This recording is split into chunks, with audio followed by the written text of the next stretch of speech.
this is might kind of be off topic, but I want to kind of hear your opinion. Kyle Schwarber tore his ACL in 2016 in April and came back to play with the Cubs in October.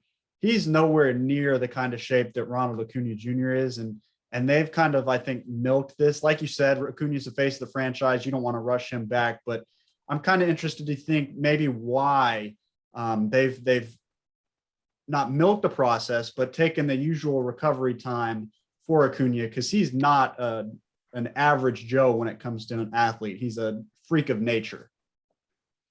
Yeah, I just don't think it's a guy that you want to take those kind of chances with. I don't see the upside in pushing Ronald back too early, risking any kind of thing that's just where he hasn't had at least an opportunity to get reacclimated with playing the game every day. He hadn't forgotten how to play. He's been working his rear end off. I mean, we all know that. And again, the talent speaks for itself, like you said, but I feel like you want to play it as safely as you can or as responsibly as you can with it. And I don't think that spending 2-3 weeks in April, allowing him to work his way back in is taking too long. I mean, I'd be surprised if it went too much further into the month of May. I mean, he is who he is. And if he is down there playing and feeling good, that's going to check all the boxes I think that they need to see. So that you set timetables and timelines and you work around and work towards them. But I think that the expectation of having him back as soon as possible has people, I think, a little bit more excited. And as I said earlier, I think the team's juiced up. The fans are certainly excited about this. But, Kyle Schwarber's injury, Ronald Acuna Jr.'s injury, I don't know what the severity of the tears and the surgeries and the rehab times and the timetables, and everybody's body's a little bit different. And I think that if you're the Cubs, taking a chance with Kyle Schwarber to get his bat back and he doesn't play all out in the style that Ronald Acuna Jr. plays, that might factor into it a little bit as well, because Ronald's a five-tool player who plays a demanding position in the outfield when you put him in center, who plays a great right field, who runs the bases with reckless abandon. Those don't really sound like the overall resume and skill set of a Kyle Schwarber, who can hit the ball 470 feet, but isn't asked to do a lot of other things outside of that. I think that may be the difference maker in the two cases between, say, Schwarber and Ronald Acuna Jr. in this case. And then last thing I have, just, roster, we talked about rosters going from 28 to, I think, 26 within the next couple of weeks. Just what do you think moves wise? Who do you think may be optioned or sent down to make, one, room for Acuna, but two, to downsize that roster, and who might be surprising to stay? I don't know if there'll be any real big surprises. I'm interested to see how they decide to use Spencer Strider. I mean, if you don't have a clear role for him and he's not getting starts, I mean, is he truly the long man for this club? I think Travis Demerit being on the roster would be kind of an obvious move if he sticks around for the next week and they don't make a different move. I would assume that he'll go out as an outfielder and Ronald will come back in. I don't really anticipate any big surprises. I think if Bryce Elder continues to struggle a little bit and walk batters and isn't able to get beyond the fifth inning, that could be cause for them to maybe try something different, whether that's another arm from Gwinnett or moving Strider and giving him that opportunity in rotation. There's a few question marks and wild cards, if you will, but I don't foresee anything really surprising as far as anybody getting sent out. It'll be moves that you'll look at it and be like, okay, well, that makes sense. And within that, is Dickerson involved? Because he's just been mostly DH. Azuna's going to switch to that. I know he was on that, kind of that non-guaranteed contract coming in. I guess that's possible, but I still see Dickerson, and I know he's had some bad luck early in the season. He did hit that 2-run homer on Saturday, but I still think it's good to have a bat like that you can plug in late in the game if you want to make a switch and have someone that's got a little bit of power. You'd like to see results more so than we've seen in terms of the numbers in the early going, but it's possible. And again, I just don't think it'd be altogether surprising to see the moves that they're going to make, particularly for Acuna, and then just to trim down a couple of players. And there is a limit on the number of pitchers you can carry on the 26-man roster as well. So I think somebody on the staff, or somebody's plural, or it could be candidates to go down. Yeah, I want to say it's 13, if I'm not mistaken, is the max size. Roster, yeah. Well, so Grant, kind of want to use this next couple minutes. Just obviously, like I said, you have a ton of knowledge and insights. So I just kind of want to hear what are kind of, for the first half of the season, because obviously, we'll want to bring you back on again around All-Star break. But through the first half of the season, what are some of the hopes that you have? Some things that might be, aside from obviously Kyle Wright having a brilliant first 3 starts, what are some surprises you might think are out there on the horizon with certain players, or maybe, any moves? Because Anthopoulos is obviously, a mastermind whenever it comes to that. What are some hopes or things that you think that we might see as?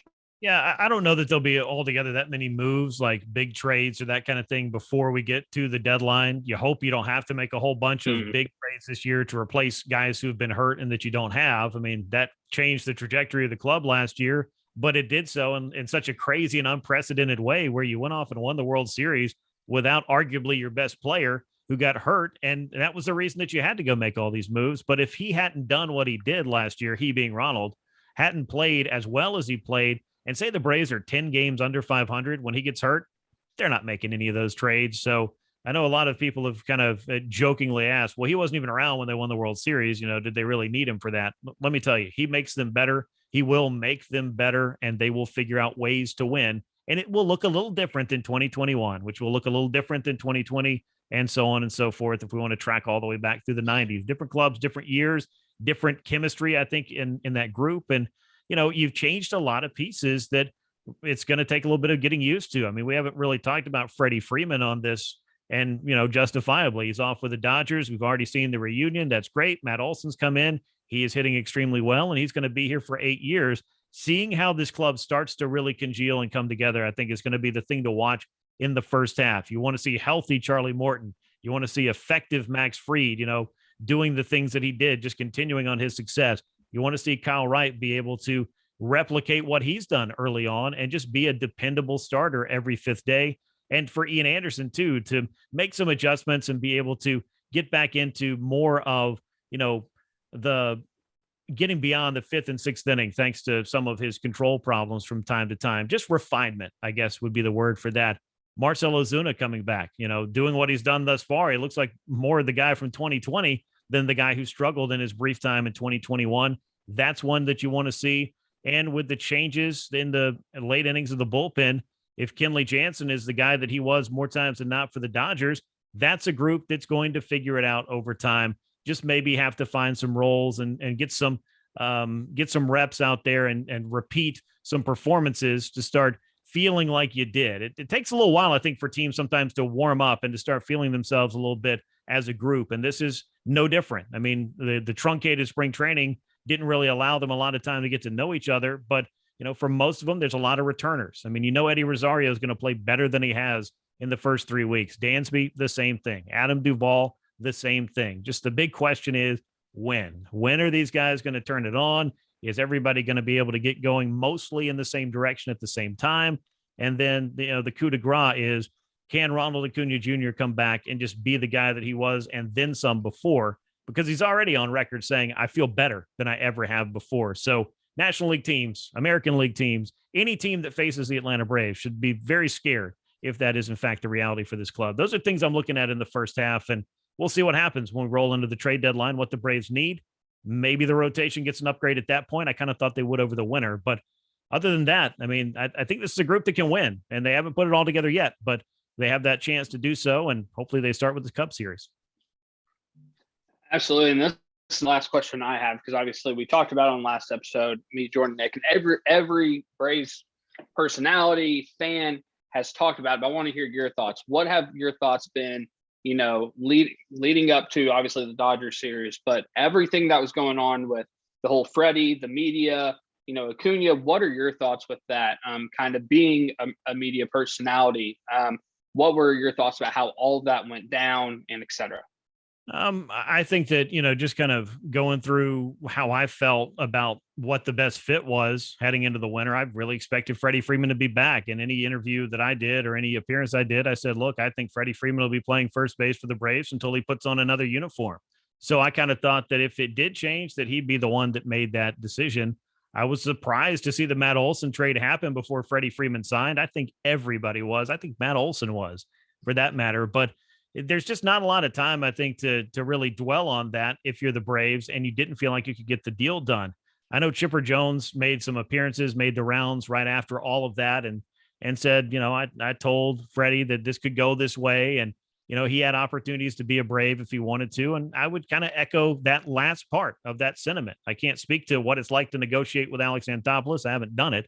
But if, in fact, there were just some ultimatums and some asking prices that weren't a realistic possibility for the Braves, then I think that you can't be surprised that it went the way that it went. So ultimately, you got a great first baseman to replace a guy who was a great first baseman. What that leads to long-term for Matt Olson in Atlanta, I'm hoping is nothing but good things. As for Freddie, I think there's probably a little bit of regret for how this played out, if in fact he wanted to stay in Atlanta, and I do believe that he did. His relationship with Ronald, though, I thought was more solid than not. I'm not going to say that they were best friends or anything of that nature. Could there have been dust-ups and disagreements? Well, of course there could. I've got plenty of people I've worked with over the years in regular jobs and in the media that, they're fine and I got to see them every day, but that doesn't mean they're my best friend or I like them or I agree with everything they say or things of that nature. That all happens in that clubhouse as well. These are 25, 26, 27 different personalities. And you throw in coaches and other people and the comings and goings and ups and downs of all the, acquisitions and changes throughout the year. It's kind of a fluid situation a lot. And I think that, dialing in on it too much, I don't know that it does really anybody any good. If I was Ronald, I don't think it's very beneficial to really spend much time talking about Freddie.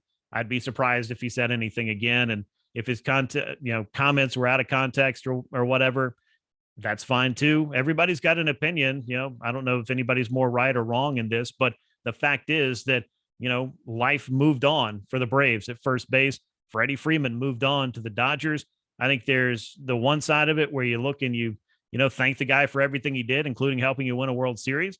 And then you just start focusing inward on your team and moving forward. And he's got to do the same thing out with the Dodgers, which if you're going to screw up a contract negotiation, and I use that term very tongue in cheek, landing in LA with one of the best teams in baseball perennially, making $160 million over the next 6 years, there are worse places to land. So I would be happy to screw up that badly if the need arose. You mentioned that, but like Alex Anthopoulos came out and said, look, I don't negotiate with the player. I go strictly through the agent. And I think there's a professionalism between that. But Freddie, coming out of the lockout, if he wants to be a Brave, I love Freddie Freeman. He's one of my favorite players. I mean, up until the Dodger thing, I had mixed emotions about all that.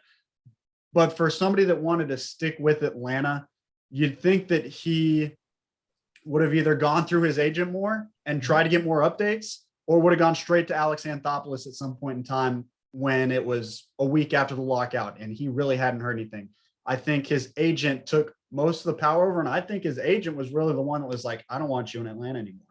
And so that's how I took it, at least. I don't know if that's how it really happened, but that's what I felt like. Yeah, I mean, I would say, and Chipper Jones said some of this as well, and it's your agent works for you. And if you want to be somewhere, then your agent needs to go out there and find all the best offers they can, and then take into account, where do you want to play? What's your priority? What's your list? What's your wish list if you're going to go somewhere else, or, think about playing for a different team? What teams do you not want to go to? I mean, the agents are doing all of that stuff, but, I don't really know what could have happened there other than the Braves felt like they had reached the ceiling of their offer. Freddie's representation felt like there was more money on the table from Atlanta to get, and decided, at least according to Buster Olney's accounting of this on ESPN, which was a very fascinating and revelatory. If you call Alex Anthopoulos and say, you got an hour to pick between two of these things, I don't think that you're going to get a deal. Now, that's the world agents live in. I don't know that Freddie told him to do that. I'll never know. I don't think a lot of us will ever know. And I don't think Freddie will ever talk about it in the general public. And I don't think Freddie would have talked about it in the great detail that was in that article, or that Chipper, went into about their conversations after the fact. It was a very unusual circumstance. And I understand all the hurt feelings around it. I understand some of the animosity about it. And of course, the shock. And, grief is not a straight line. Some people, I think, were kind of grieving the fact that, hey, this relationship ended. It's over. Now he's playing for the Dodgers. Man, I hate the Dodgers. How could he do this? But ultimately, Freddie's a guy that's trying to make the best living he can playing the game of baseball. Do I think 5 years and $140 million to stay in Atlanta and figure out year 6 when you get there is good enough? Yeah, but I've never been in that situation. So He's got to factor all that stuff in. He's got to hope that his agent does the absolute best that he can for him. And then he's got to think about things like his family and any other factors that would lead him to want to play in a different city. I think all of that stuff was out there. And then by the time that, Alex Anthopoulos didn't want to get caught with no good option at first base, it just kind of it pushed an action. And I'm still surprised by it. I'm not shocked, but I'm still surprised that it was the Olsen domino that went first and not the Freeman domino. But if you waited and you're Alex Anthopoulos, you run the risk of Matt Olson maybe playing for the New York Yankees. And the next best thing you've got is signing Anthony Rizzo to a 2-year deal, which not knocking him for having a good career, but he's not Matt Olson and he's not Freddie Freeman either. So this was almost a perfect storm of so many circumstances that I think it frustrates people, but I also feel like we're going to be looking back at this for a while, still trying to make heads or tails of some of the decisions and just kind of having to just put it down afterwards. It's like a Rubik's Cube. I still haven't solved all of the things that really led to it playing out the way that it did. I was surprised. I really thought Freddie would be a guy that would play for the Atlanta Braves his entire career or close to it. Yeah, and you said it best, and I was going to bring this up, but what Anthopoulos did, it's a business. Mm-hmm. It's, am I going to sit here and, play what ifs with Freddie's agent, just lose him to the Dodgers, meanwhile Olsen gets traded, and I'm stuck with the Rizzo? Or am I just going to go out and get my guy for the next 8 years, and with time, that upcoming year, 2 years with arbitration, and then we'll extend them? So that's probably the greatest thing he could have done in that situation. Yeah. Yes, Freddie would have been the second spot, the longevity of the team. And right now, I mean, obviously people have tweeted this out, between Acuna, Ozzie, and Olsen, arguably probably your 3 most biggest hitters outside of Riley, their salary combined this year is still below Scherzer, which is insane. So you have room to move. Obviously, we saw later, we're gaining revenue every single year. And with these, 3 straight series being sold out, that's obviously, we're going to keep building that revenue. We're going to be able to spend a little more. And, I've seen things on Twitter is that, I wouldn't be surprised if the Braves are in that 200 million space a couple of years. It's possible. I mean, it would be uncharted territory, and I wouldn't want to sit here and make that promise to anybody that, hey, that's going to happen. But if you looked at the trajectory of this club prior to the pandemic, that it was creeping up. They had started winning again. Revenues were going up. And then the huge influx of the great revenue that they had winning the World Series in 2021, if they want to follow through on the things that they have said that they're going to do, from Alex Anthopoulos to Terry McGurk or whoever else it is, you want to continue to show the fans, hey, we are investing in this club. And to this point, the Braves, I think, are doing that. But it doesn't stop here. I mean, it shouldn't plateau off for the next 5, 6, 7, 8 years. And the next thing you know, you look up and, hey, the Braves are 18th or 19th in payroll again. I think this club can be number one, I think this club can be competitive enough to continue to drive the revenues. And the two things, they work together. I mean, it's as they say in, I think it was episode 1, which I hate myself for quoting, but Obi-Wan Kenobi says it's a symbiont circle.